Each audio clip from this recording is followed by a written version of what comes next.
Darling, you send me. Darling, you send me.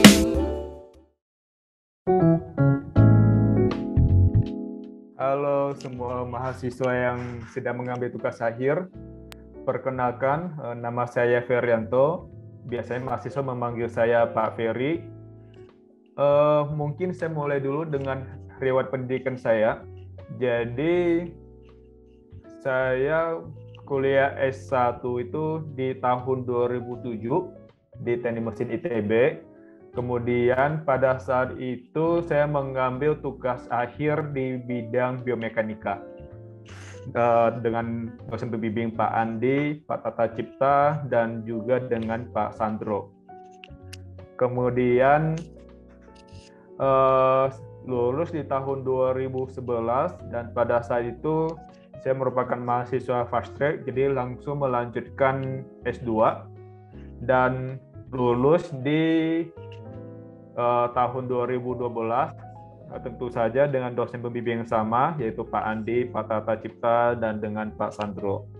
Nah, pada S1 dan S2 saya, memang tugas sarjana saya sudah berkaitan dengan biomekanika. Pada saat S1, saya mengembangkan optical motion capture yang 3 dimensi. Kemudian, namun pada saat itu memang errornya masih besar karena ada masalah di kalibrasi kamera. Jadi pada saat S2 fokus saya lebih ke kalibrasi kamera untuk meningkatkan akurasi dari optical motion capture 3 dimensi tersebut. Optical motion capture 3 dimensi itu dipakai untuk analisis gerak berjalan ataupun analisis gerak apapun yang sampai sekarang masih dipakai oleh mahasiswa. Jadi kalau misalkan ada kalian yang masuk ke biomekanika dan mengerjakan tugas akhir di bidang analisis gerakan, jadi akan menggunakan sistem optical motion capture yang saya kembangkan terlebih dulu. Tapi tentu saja sudah banyak pengembangan oleh mahasiswa-mahasiswa setelah saya. Kemudian lulus di tahun 2012, pada saat itu saya langsung menjadi asisten akademik. Sampai pada tahun 2014, mungkin belum 2014 ya, di tahun 2013 pada saat itu ada pembukaan dosen. Kemudian saya daftar dan syukurnya saya keterima menjadi dosen dan resmi bergabung ke FTMD di tahun 2014. Kemudian pada tahun yang sama saya juga berangkat ke Jepang untuk melanjutkan studi S3.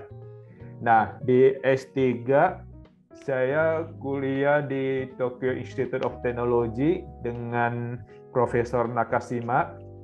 Di sana sama, saya juga ada di bidang biomekanika dan sama juga di bidang optical motion capture system. Cuma bedanya, kalau yang S1 dan S2 itu menggunakan marker atau penanda dan diterapkan pada analisis gerak berjalan. Sedangkan di S3 itu saya mengembangkan optical motion capture yang tanpa penanda dan diterapkan atau diaplikasikan ke gerakan berenang. Seperti itu. Kemudian sampai sekarang juga masih, tapi tinggal di tahap akhir, tinggal tunggu hasil review paper selesai dan setelah itu saya bisa sidang dan mendapatkan gelar S3 tersebut. Nah, saya pada tahun 2017 saya pulang ke Indonesia, kembali ke ITB dan mulai menjadi dosen aktif di FTMD dan saya ditempatkan di KK Perancangan Mesin. Di KK Perancangan Mesin dengan Pak Andi, Pak Tata, Pak Sandro, kemudian ada Pak Satrio juga di lab biomekanika. Jadi memang kalau bisa dilihat dari S1 sampai S3 bidang saya itu ada di bidang biomekanika. Jadi tentu saja bidang keahlian saya itu pertama di biomekanika, terutama biomekanika olahraga, karena memang S3 saya ada di bidang tersebut. Kemudian Mungkin kalau kalian bisa lihat, riset saya itu semuanya berkaitan dengan kamera. S1 kamera, S2 kamera, dan S3 juga main-main dengan kamera. Jadi salah satu bidang keahlian saya ujung-ujungnya adalah tentang kamera, yaitu pengolahan citra digital. Kemudian, kalau terkait dengan analisis gerak, otomatis bidang keahlian yang saya miliki juga ada di bidang kinematika dan dinamika. Seperti itu. Dan terlepas dari sana juga saya bisa di bidang mekanika kekuatan material juga, kemudian digital image correlation. Jadi dari sini saya bisa simpulkan bidang keahlian saya ada beberapa. Pertama itu adalah biomekanika, itu bisa ke gait, gerak berjalan, bisa ke sport atau gerakan olahraga, kemudian pengolahan citra digital, digital image correlation, kemudian kinematika dan dinamika, satu lagi tentang mekanika kekuatan material. Oke.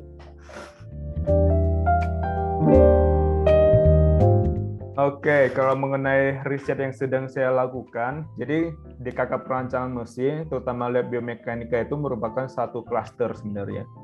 Jadi kelompok riset itu ada Pak Andi, Pak Tata, Pak Sandro, Pak Satrio, saya, dan Pak Sugi.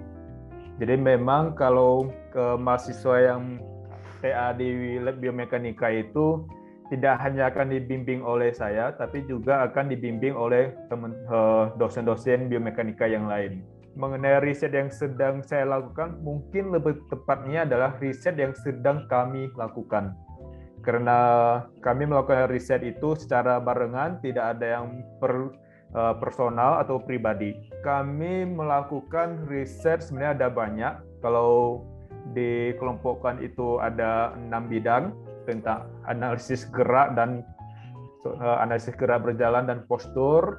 Kemudian ada teknologi rehabilitasi, ada biomekanika olahraga, kemudian ada sensor, ada prostetik dan dental biomekanik, serta ada injury biomekanik. Tapi di sini saya mungkin akan lebih berfokus ke analisis gerak, berjalan, dan postur, teknologi rehabilitasi, biomekanika olahraga, pengembangan sensor, dan prostetik. Kalau yang tentang dental biomekanik itu dengan Pak Satrio, dan dengan yang injury biomekanik itu dengan Pak Sandro. Di sini jadi bidang-bidang yang lain yang tadi yang saya sebutkan, analisis gerak, kemudian teknologi rehabilitasi, prostetik, biomekanika olahraga itu ya saya dengan dosen-dosen yang lain yang seperti saya sebutkan. Bahkan Pak Sandro, Pak Satrio juga termasuk di dalamnya. Pertama mungkin yang analisis gerak berjalan dan postur itu sekarang kami sedang menganalisis tentang stabilitas dari gerak berjalan. Oke, jadi kami ingin melihat potensi orang jatuh pada saat dia sedang berjalan. Seperti itu. Jadi dia berjalan di atas treadmill, kami berikan gangguan, kemudian ukur joint angle-nya atau sudut sendinya, dari sana bisa dikuantifikasi stabilitasnya bagaimana. Di sisi yang lain, di saat yang bersamaan, kami juga sedang mengembangkan optical motion capture 3 dimensi yang portable dan terjangkau juga dengan menggunakan kamera GoPro. Kemudian yang kedua itu adalah juga mengembangkan yang namanya sensor. Jadi kami telah mengembangkan force plate.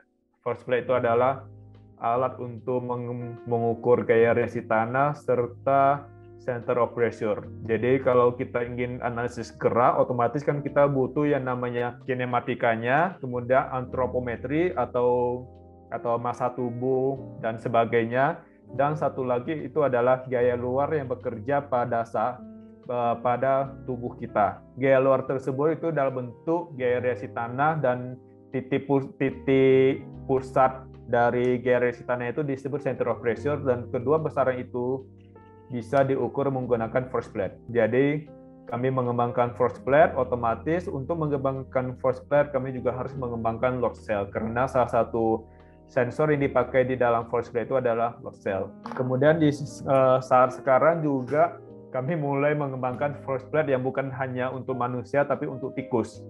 Jadi ini kerjasama dengan dosen-dosen yang ada di SITH. Jadi mengembangkan force plate tikus untuk menganalisis gerakan tikus percobaan setelah diberi misalkan suatu obat atau apapun. Kemudian kalau di bidang teknologi rehabilitasi, kami juga telah mengembangkan alat fiksasi eksternal yaitu disebut dengan Taylor Spatial Frame. Jadi Taylor Spatial Frame ini dipakai untuk menyambung patah tulang yang tingkat keparahannya itu adalah tinggi. Seperti tulangnya sudah remuk atau yang lainnya. Selain itu, kami juga sedang mengembangkan yang namanya exoskeleton. Ini untuk membantu pasien yang mempunyai cedera tulang belakang yang tidak bisa berpindah dari posisi duduk ke berdiri atau sebaliknya. Kemudian yang lain itu adalah prostetik, mengembangkan prostetik lutut. Jadi prostetik lutut ini dikembangkan untuk membantu pasien yang kakinya telah diamputasi supaya pasien amputasi itu memiliki taraf hidup yang lebih nyaman, ya seperti itu. Selain lutut prostetik juga kami mengembangkan soketnya. Jadi soket itu adalah alat yang menyambungkan antara kaki palsu dan tungkai paha yang telah dipotong tersebut. Selain itu juga kami mengembangkan tangan bionik. Jadi tangan bionik ini adalah suatu tangan bisa dibilang tangan robot lah ya, tangan robot yang bisa bergerak 7 jenis gerakan. Dan sinyal yang digunakan itu adalah sinyal dari otot, jadi kami menggunakan yang namanya sensor elektromiografi. Kemudian, kalau keluaran yang diharapkan ini macam-macam ya, ada yang desain, ada yang paper, ada yang purwarupa, dan yang lainnya. Seperti contoh, kalau yang gait analysis, yang mengembangkan optical motion capture otomatis, yang kami harapkan itu adalah suatu sistem yang bisa digunakan untuk analisis gerakan.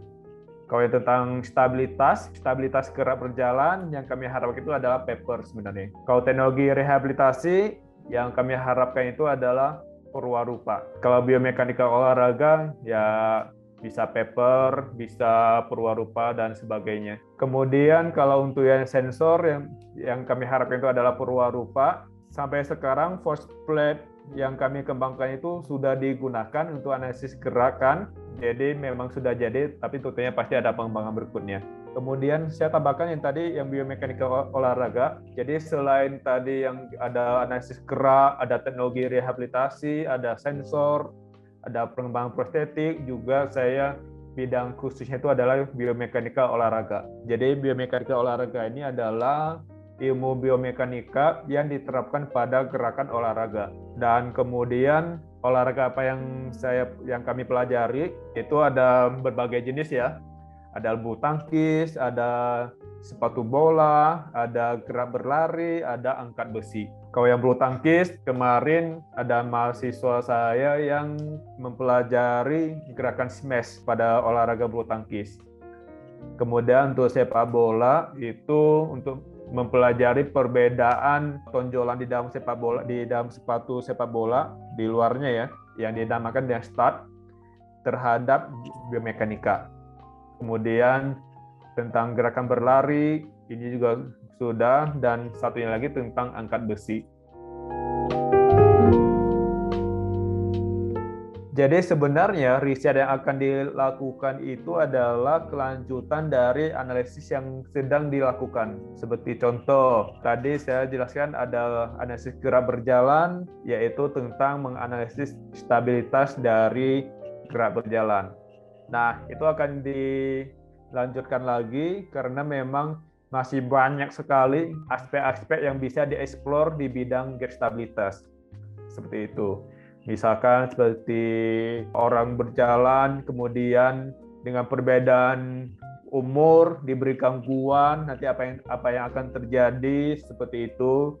Jadi masih banyak sekali masih bisa dieksplor. Kemudian di bidang sama di gait analysis kami juga akan mulai dengan menginclude atau menggunakan yang namanya machine learning ke dalam gerak berjalan. Saat ini sedang ada mahasiswa S2 yang sedang mengerjakan itu, dan tentunya kami membutuhkan mahasiswa yang melanjutkan atau membantu mahasiswa kami itu. Jadi salah satunya itu adalah menggunakan sistem Markerless Optical Motion Capture itu berbasis neural network yang namanya OpenPOS. Jadi kami ingin melihat keakuratan atau akurasi dari OpenPOS dalam mendapatkan aspek-aspek atau parameter gerak berjalan. Kemudian juga kami akan mulai ke analisis muskuloskeletal. Jadi yang tadi yang saya jelaskan, analisis gerak berjalan itu memang baru sampai ke analisis kinematika dan kinetika, dan kami juga akan mulai mengeksplor ke analisis muskuloskeletal. Jadi muskuloskeletal ini akan calon mahasiswa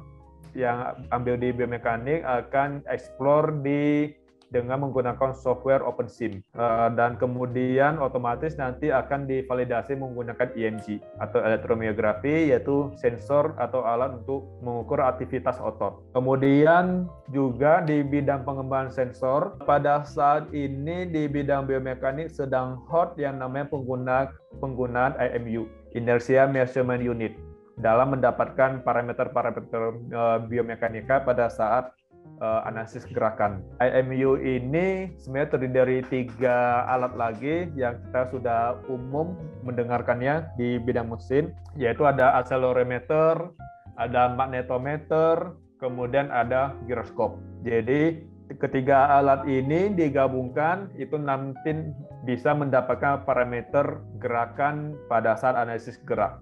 Itu disebut dengan Inertia Measurement Unit. Kemudian juga kami akan juga mengembangkan instrumented treadmill. Apa itu? Itu adalah treadmill yang sudah dilengkapi dengan force plate. Sebenarnya ada yang komersial di luar, tapi ya tetap aja harganya mahal sekali. Jadi diharapkan nanti ada mahasiswa yang memang bisa mengembangkan itu. Kalau di bidang biomekanika olahraga, sebenarnya pada prinsipnya itu masih banyak sekali yang bisa dieksplor, dan sampai saat ini memang yang sudah berjalan itu adalah analisis kinematika. Nah, tentu saja setelah analisis kinematika masih banyak analisis yang lain seperti analisis kinetika untuk mendapatkan beban yang bekerja pada sendi-sendi seperti gaya dan momen. Kemudian dari analisis kinetika bisa dilanjutkan ke analisis muskuloskeletal untuk mengetahui beban yang bekerja pada otot. Nanti di sana ujung-ujungnya akan melihat resiko cedera. Sebagai contoh, misalkan di analisis sepak bola, jadi nanti yang sudah berjalan itu adalah analisis kinematika pada saat gerakan 3 gerakan dasar sepak bola, itu baru sampai analisis kinematikanya saja. Nah, berikutnya itu adalah analisis kinetika. Otomatis analisis kinetika itu membutuhkan hasil analisis kinematika yang telah dikembangkan sebelumnya. Jadi kita bisa lihat di sini riset yang akan dilakukan itu ada banyak sekali. Ada IMU, ada penggunaan OpenSim, ada OpenPOS, kemudian instrumented treadmill, kemudian gear stability, dan di bidang biomekanika olahraga ada sepak bola. Kemudian kalau kalian ada yang tertarik dengan bulu tangkis atau lari juga bisa. Dan tentu saja riset yang akan dilakukan itu tidak hanya ini, tapi bila mahasiswa ada topik yang lain juga bisa diajukan ke saya atau dosen-dosen biomekanika yang lain. Oke, kalau kita bicara kerjasama yang sedang dan akan dilakukan, sebenarnya kalau kita lihat bidangnya biomekanika itu sangat berpotensi sekali. Mengapa? Karena memang biomekanika itu adalah salah satu ilmu multidisiplin. Untuk analisis biomekanika secara keseluruhan, tentu saja tidak cukup hanya mengandalkan anak mesin, tapi juga butuh dari bidang-bidang yang lain, seperti dari biologi, dari elektro, dan sebagainya. Nah, di sini kerjasama yang sedang dan akan dilakukan itu, di sini mungkin saya akan bagi menjadi 2 dulu, ada nasional dan ada yang internasional. Kalau yang nasional, yang sekarang sedang kami lakukan itu adalah dengan SIPH. Seperti yang tadi, pengembangan force plate tikus. Jadi itu memang kerjasama dengan SITH. Kemudian selain itu juga bisa dengan teknik biomedik elektro ya, biomedik ITB.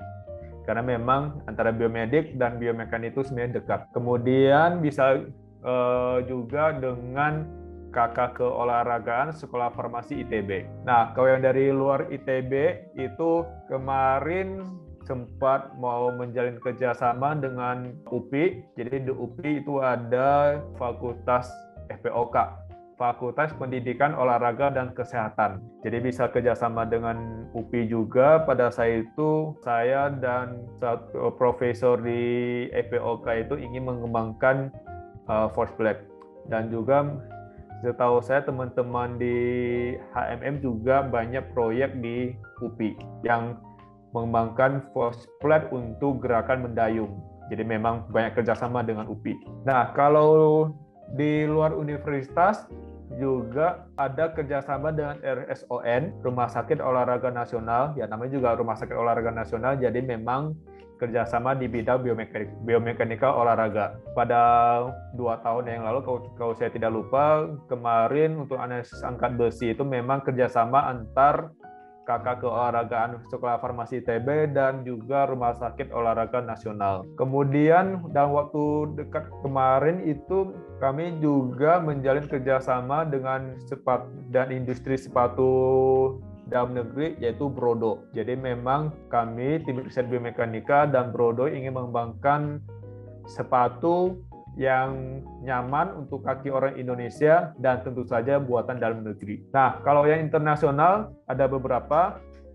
yang sudah terjalin itu adalah dengan Hokkaido University. Jadi antara Lab Biomekanika dan Hokkaido University kami menawarkan topik kolaborasi yang tentang analisis kinematika dan dinamika dari genggaman tangan. Kemudian kami juga sedang menjalin kerjasama dengan IIT Bombay di bidang biomekanika. Jadi banyak sekali kerjasama yang sedang dan akan kami lakukan, baik maupun dalam negeri maupun luar negeri. Bagi mahasiswa yang masih bimbang untuk memilih topik atau yang sudah mempunyai keinginan untuk di bidang biomekanika, silakan join ke kami. Jadi tentunya kami di sini akan sangat senang sekali untuk menerima kalian di dalam lab biomekanika dan saya berharap kita bisa bekerja bersama dalam penelitian-penelitian yang ada di dalam lab biomekanika. Jangan takut kalau di biomekanika kalian akan nggak hanya dibimbing oleh 1 orang, tapi langsung 6 orang. Jadi kalian tidak akan merasa di ghosting oleh dosen. Mungkin seperti itu dan saya tunggu kehadiran kalian di lab biomekanika. Oke, terima kasih.